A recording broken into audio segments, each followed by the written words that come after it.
ವಾರ ವಾರ ಎಳಿಬೇಕಪ್ಪ ನೀವು. ವಾರ ವಾರ ಓಂ ಶಕ್ತಿ ಓಂ ಶಕ್ತಿ.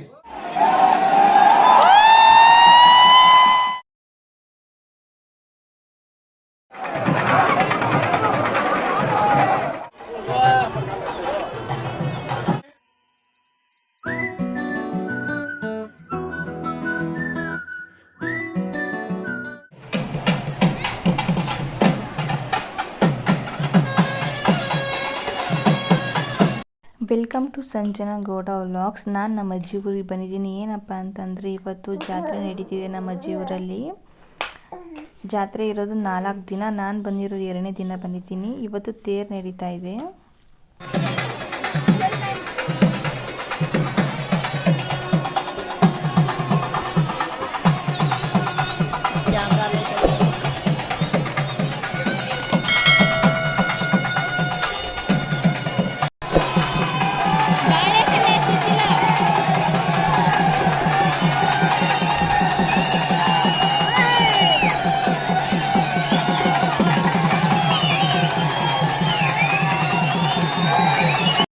ನಿಮಗೆ ಈ ವಿಡಿಯೋ ಇಷ್ಟ ಆದರೆ ಕೊನೆ ತನಕ ಸ್ಕಿಪ್ ಮಾಡದೆ ನೋಡಿ. ಹಾಗೆ ನಮ್ಮ ಚಾನಲ್ನ ಸಬ್ಸ್ಕ್ರೈಬ್ ಮಾಡೋದನ್ನ ಮರಿಬೇಡಿ. ಪ್ಲೀಸ್ ಸಬ್ಸ್ಕ್ರೈಬ್ ಮಾಡಿಕೊಳ್ಳಿ.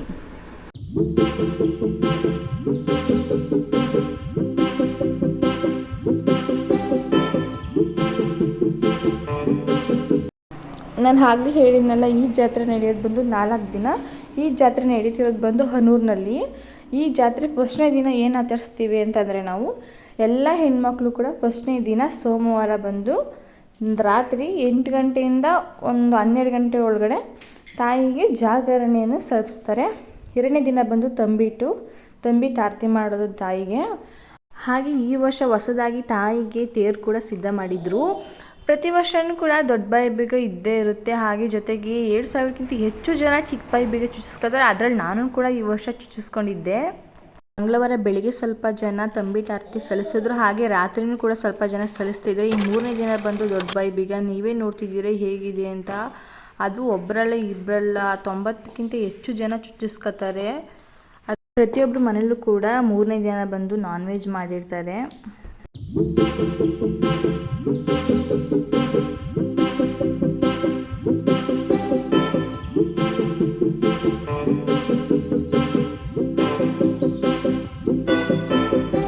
ನಿಜವಾಗ್ಲೂ ಇದೆಲ್ಲ ಸಾಧ್ಯ ಅನ್ಸುತ್ತೆ, ಅಷ್ಟು ಪವರ್ಫುಲ್ ಈ ತಾಯಿ. ಮತ್ತು ಹಾಗೆ ಈ ವರ್ಷ ನಾನು ನೋಡಿಲ್ಲ, ಇದು ಯಾರು ಬೇರೆ ವೀಡಿಯೋ ಕಳಿಸಿದ್ರು ಈ ವರ್ಷನೇ ಅಂತ. ಯಾರೋ ನಾಲ್ಗೆ ಕೂಡ ಚುಚ್ಚಿಸ್ಕೊಂಡಿದ್ದಾರೆ ನೋಡಿ, ನೀವೇ ನೋಡಿರ್ಬೋದು. ಇವು ಚುಚ್ಚಿಸ್ಕೊಂಡಿದ್ದಾರೆ ಅಂತ ನಮ್ಗೆ ಗೊತ್ತಿರಲಿಲ್ಲ. ಈ ವೀಡಿಯೋ ನೋಡಿದ ಮೇಲೆ ಗೊತ್ತಾಯ್ತು ಈ ವರ್ಷ ಇನ್ನೂ ಕೂಡ ಇದೆ ಅಂತಿದೆ. ಫಸ್ಟ್ ಟೈಮ್ ಹೊಸದಾಗಿ ನಮ್ಮೂರಲ್ಲಿ ಮಾಡಿರೋದು. ಹಾಗೆ ನೈಟು ನಾವು ದೇವಸ್ಥಾನಕ್ಕಂತ ಹೋದು. ನಮ್ಮಮ್ಮನ ತಂಗಿದ್ದೀರೆಲ್ಲರೂ ಕೂಡ ಸುತ್ತಾಡ್ಕೊಂಡು ಹಂಗೆ ಜಾತ್ರೆ ಮಾಡೆಲ್ಲ ಮುಗಿಸ್ಕೊಂಡು ಬಂದು. Welcome to Sanjana Gowda vlogs. ಇನ್ನು ಬುಧವಾರ ರಾತ್ರಿ 11 ಗಂಟೆ ಮೇಲೆ ರಂಗ ಕಟ್ತಾರೆ ಅಲ್ಲಿ.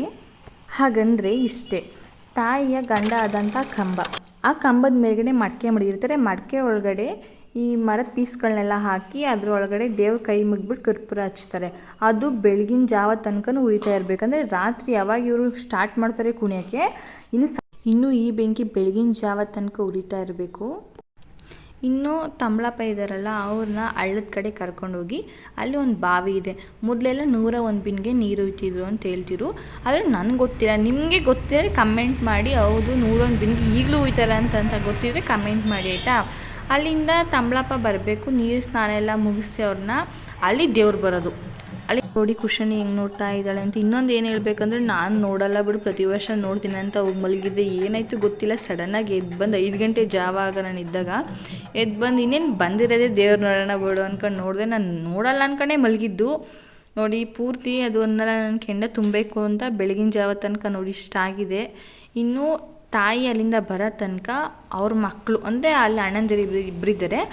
ಒಬ್ಬರು ಅಣ್ಣ ಮಾತ್ರ ಆ ಕಂಬಕ್ಕೆ 101 ಪೂಜೆ ಮಾಡಬೇಕು. ಆ ತಾಯಿ ಅಲ್ಲಿಂದ ಬರೋ ತನಕ ಏನಾಗುತ್ತೆ ಅಂತಂದರೆ, ಒಬ್ಬರು ಹುಷಾರಿಲ್ಲಾಗಿರ್ಬೋದು, ಮಕ್ಕಳಾಗದೇ ಇರೋರು ಇರ್ಬೋದು, ಆ ತಾಯಿ ಅವ್ರನ್ನ ದಾಟಿದ್ರೆ ಒಳ್ಳೇದಾಗುತ್ತೆ ಅಂತ ಹೇಳಿದ್ದಾರೆ. ನಾನು ಒಂದ್ಸಲನೂ ಅಲ್ಲಿ ಮಲಗಿಲ್ಲ, ಮತ್ತು ಅಲ್ಲಿ ಹಳ್ಳದಲ್ಲೂ ಕೂಡ ಹೋಗಿ ನೋಡಿಲ್ಲ ಏನು ಮಾಡ್ತಾರೆ ಅಂತ.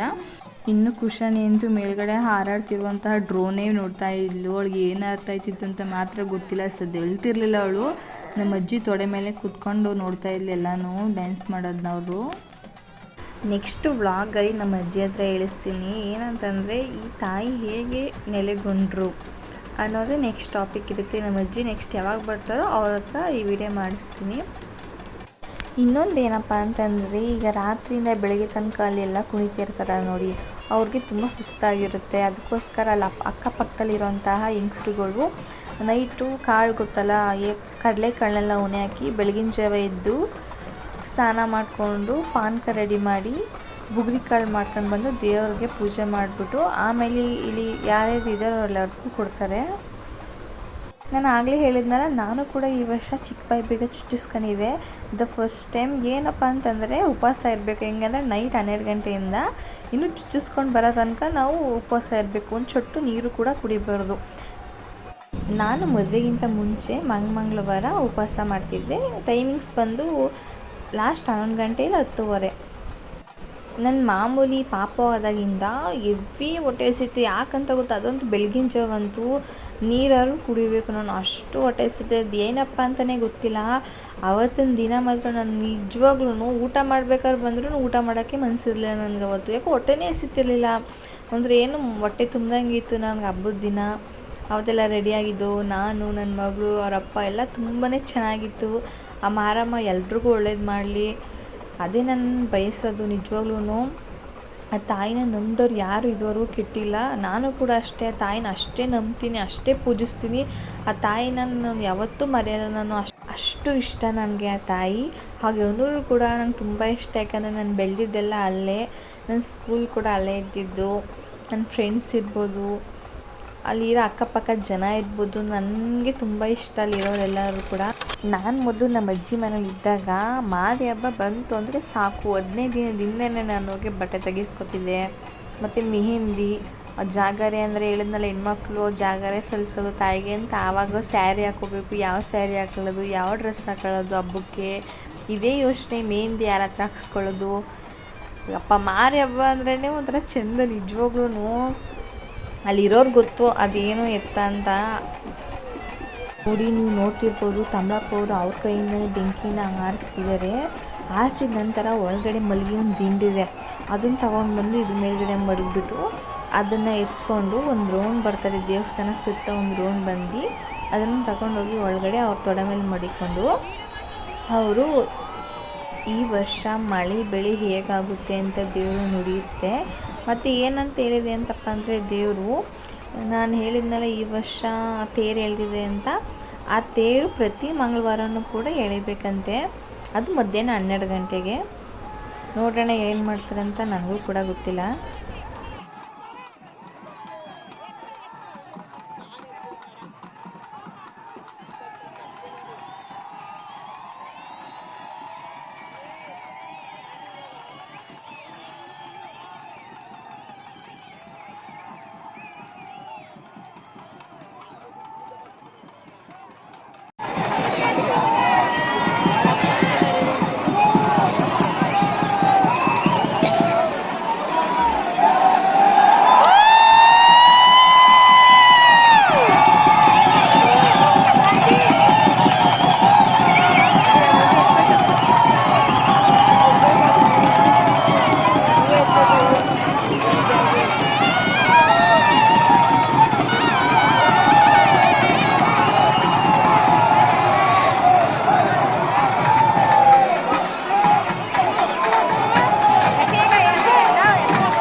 ಆಗ್ಬೇಕು, ಆಗಲ್ಲ, ಮಾಡ್ಬೇಕು, ಪ್ರಯತ್ನ ಮಾಡ್ಬೇಕು.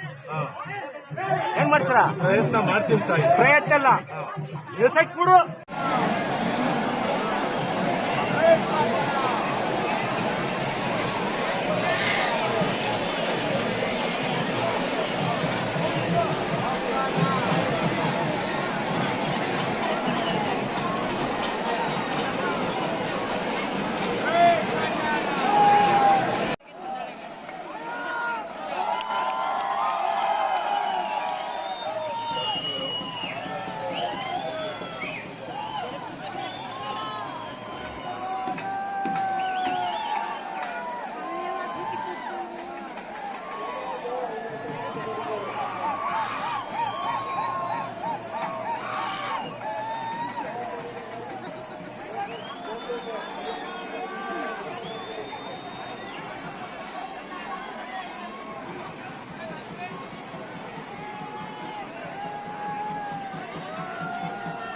ಈಗ ನೋಡ್ತಿದ್ದೀರಲ್ಲ, ಅದೇ ಆ ಕಂಬನೇ ಬಂದು ಆ ತಾಯಿಯ ಗಂಡ.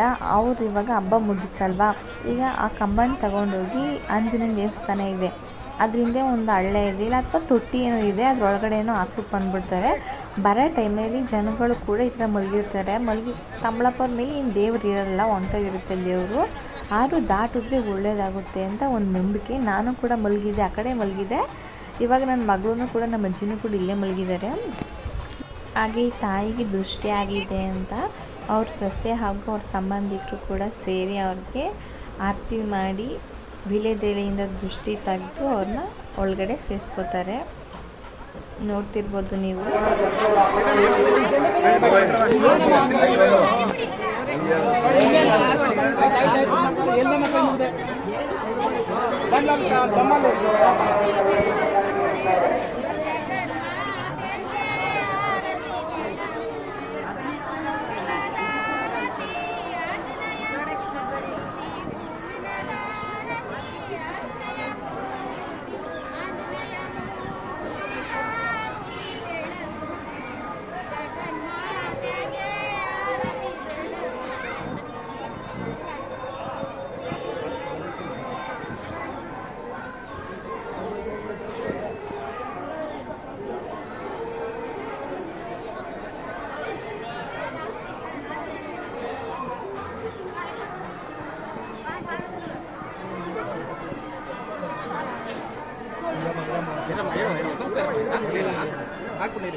ನಿಮಗೇನಾದರೂ ಈ ವಿಡಿಯೋ ಇಷ್ಟ ಆಗಿದ್ದರೆ ಲೈಕ್ ಮಾಡಿ, ಶೇರ್ ಮಾಡಿ, ಕಮೆಂಟ್ ಮಾಡಿ. ಹಾಗೆ ನಮ್ಮ ಚಾನಲ್ನ ಸಬ್ಸ್ಕ್ರೈಬ್ ಮಾಡೋದನ್ನ ಮರಿಬೇಡಿ.